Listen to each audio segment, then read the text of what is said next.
Good morning, traders. This is a live trade recap. I took 3 trades this morning. I have them all on video. If you like these sort of videos, like and subscribe. If you'd like to download my trading tools like my 2-hour calculator and my trade tracking spreadsheet, the easiest thing to do is to go over to the YouTube channel, click on the little Facebook icon that brings you over to the Facebook trading group. Once you become a member, you can click on files and you'll have access to all that stuff. All right, let's get to the video. As always, I start with we will open on the pre-markets pane, click on top gainers, pre-market, select all, organized by volume. I'm only interested in the top 3 stocks, and the number 1 stock, I don't really care what the float size is as long as it's like 500 million shares or less. And then if it's on 2 or 3, it has to be 110 million shares or less for me to consider it. So when I was trading, SNOA was number 1. NIO was up there as well at one point. This was at 4 a.m. You can see what time it is now. Let's go to the trade video. So there's SNOA number 1. And this is the last time that I look at this screen on my desktop. I have my laptop open right next to me with the same screen up. That way I can monitor this screener while I'm trading from the watch list page here. And this way I don't miss any opportunities to enter on the stocks that I'm watching, and I also don't miss any stocks that pop up on the screener. So that's really important, and I prefer that over having multiple screens. Prefer having, this is my desktop you're seeing right now, and my laptop I use for the screener. So NIO is making a nice run here, but it's a higher float stock, and it's not, the range isn't very good. This is about $1, and for a stock this price, that's not a big move. I can only buy really 1 share with this account because I'm trading with 10% of my account size, which is about $67 right now. So I took that off the list pretty quickly. And then SNOA,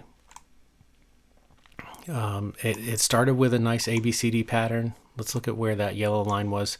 So this yellow line shows the high of the aftermarket, which was also higher than the previous day, and that is my signal to look for an entry. And this is the first 4 a.m. candle, which shot up from past the previous high. So that's my signal to look for an entry. But once the price comes down below point A, my plan and my strategy says I can't get in at that point, because that's a reversal trade and has a lower probability of working out, even though it does work out some of the time. It's not as safe an entry as the ABCD pattern that you always see me take. So because that failed, now I have to move the yellow line up to here to mark out the new high.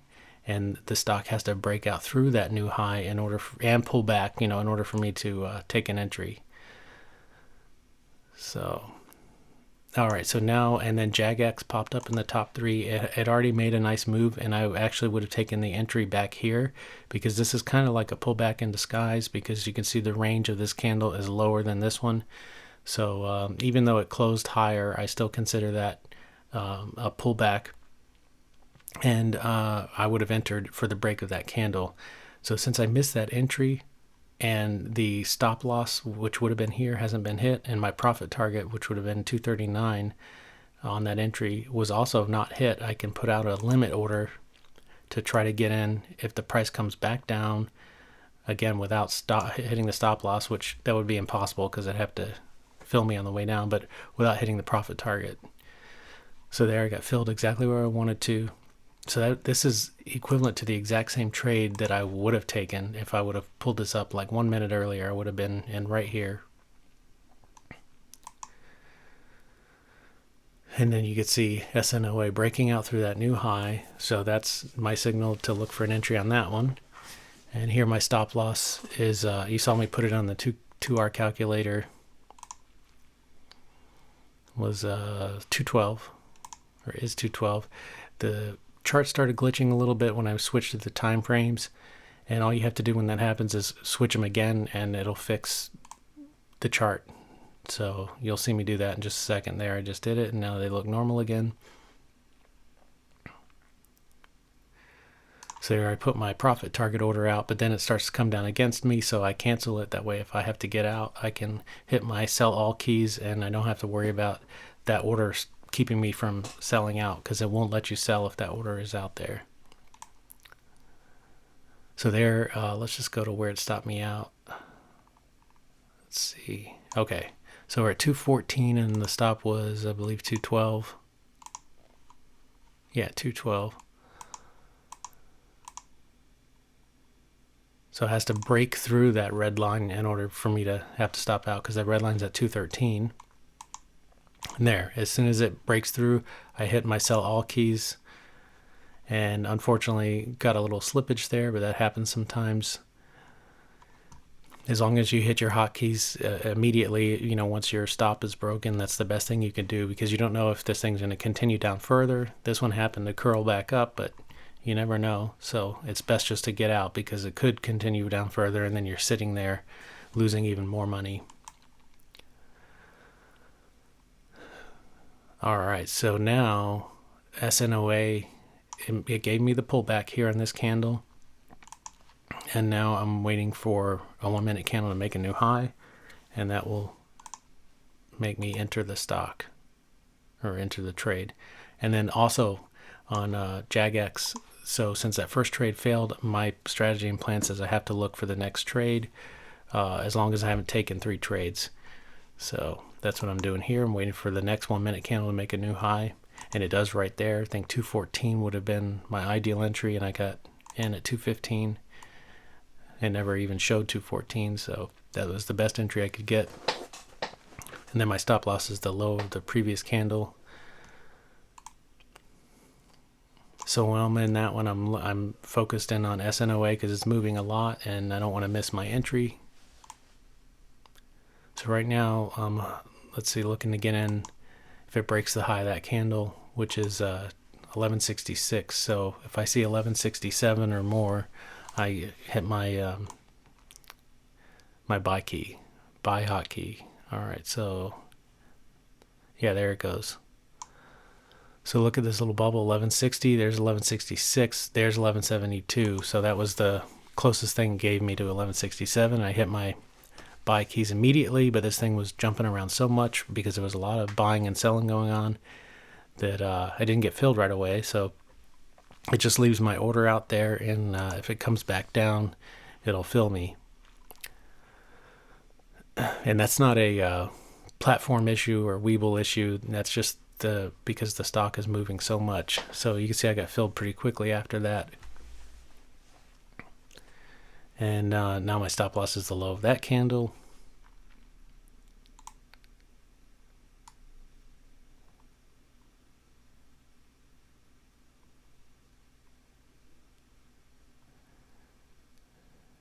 So there, it was popping up again, and I put my profit target order out. This one's coming down, looking like it's going to stop me out.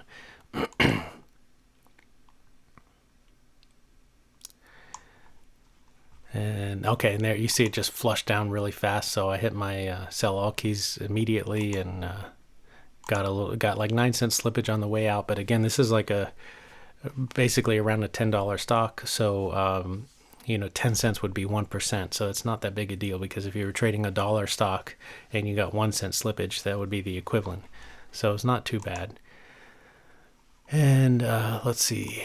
So now we just have to wait and see what happens with JAGX. This is the third and final trade. It was actually my second entry, but third exit.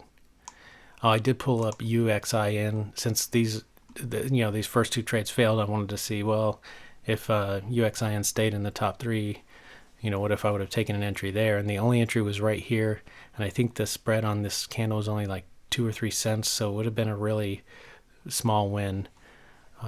But it would have worked. This would have actually, no, it wouldn't have. It really depends, because this candle broke out through the high of this one, and I don't know if this wick was formed yet or not, because if that wick wasn't formed yet and I entered on this candle, I would have been stopped out there. So that would not have worked either.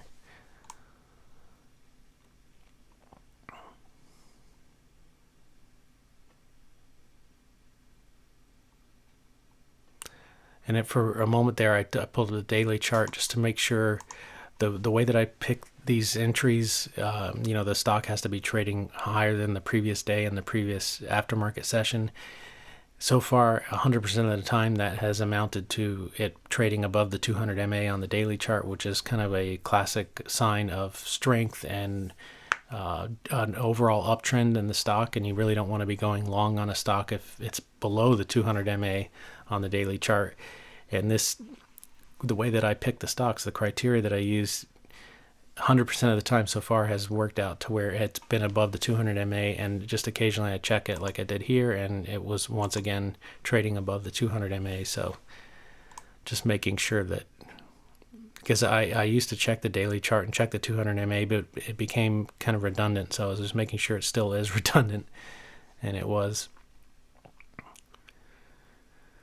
So here we go again, comes down, touches my stop level, and then so 210 is where that line is, but 209 is my actual stop. So I have to see 209 or less to get out, and there's 209. You can see I hit my sell all keys immediately. So all three of those trades failed, which, yeah, that's a bummer, but I did everything according to my plan, and these were all good setups, high probability setups. But last month I did the exact same thing every single day, and my win rate was 55%. And that doesn't sound like much, but that's actually huge when you're trading 2R, because my wins are 2 times the size of my losses. So even with a 55% win rate, I grew the account by 10.46%. This is a small cash account, you can see, and I'm only trading with 10% on each trade, no margin or anything like that. Maximum of 3 trades per day. A lot of times it's only 1 trade per day. So to grow account 10% in 1 month doing that is pretty impressive, and that's why this day doesn't faze me at all in the least, because I know that if I continue to trade like this over and over again, that the wins will outweigh the losers. This was just an unfortunate day, which happens sometimes. You can see in last month that I had 2 days where I had a 3 strikes you're out day, and that's what happened today. Today was 3 strikes you're out, and it's going to happen sometimes. And still, even with that and with all that slippage, it was only a loss of minus 1.4% on the account. So not a big deal. Here's a very interesting thing, is that notice that theoretically my loss should have been $7.30, but because of all that slippage, it's $9.31, which maybe that doesn't sound like much. It's only $2, but that's a 27% difference. So if you're trading with a lot more money, that makes a big difference. And that's why paper trading and back testing is not that helpful, because you'll never ever get those results when you're back testing. You'll just assume that, oh, I got my perfect entry and my perfect exit, and everything's great, and you don't really know what you're going to end up with at the end of the month. If everything here went to theory, I probably would have made even more money. And actually, it looks like I beat the 2R trading this past month, which is probably just as much luck as anything else. But I know I had some slippage, like for example here on this week, there was a lot of slippage on the way out, and I ended up losing more money than the theoretical 2R trading would have lost. And then also starting to wonder if this is correct, because it's because of this week here basically. But you could see that a lot of times here I made less than I would have theoretically, and that's just due to slippage. So anyway, we'll see what happens on the next trade day, which is Monday, because tomorrow is Good Friday and there's no trading. Today was April Fool's Day, so who knows if that has anything to do with what's going on. But again, those were all good quality setups, all high volume stocks for 4 a.m. So I don't have any regrets taking those trades. Again, that's the trading I've been doing for months now, and I've proven that it works. So I just have to keep doing the same thing every day, and I know that in the long run I'll remain green.